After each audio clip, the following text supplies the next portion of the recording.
So let's actually take a moment to look at how we would use our cosine rule formula to find a missing side and then a missing angle. So we're going to start in the same way as we did with the sine rule. We're going to label whatever we're trying to find as A. And because it's a side, it needs to be lowercase. Opposite that will be capital A. And then the B's and C's can go either way round. So let's have the B as the 7. Directly opposite that is angle B. And then the 4 can be lowercase c. Opposite that, capital C. So we're trying to find a missing side. So I need to use the a squared as the subject for the form to use. And then we just need to fill in what we know and what we don't know. So we're trying to find what a is. So I leave that as an a squared. B's and C's we do know. So that is 7 squared plus 4 squared.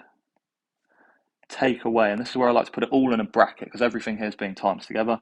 So it's 2bc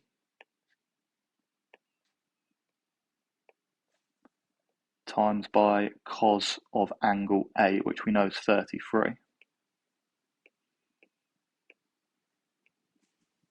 Then what I would do from there is put that whole right-hand side into the calculator. And that gives me 18.03.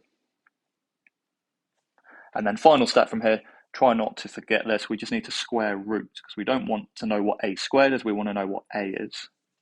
And let's go to 3 significant figures here.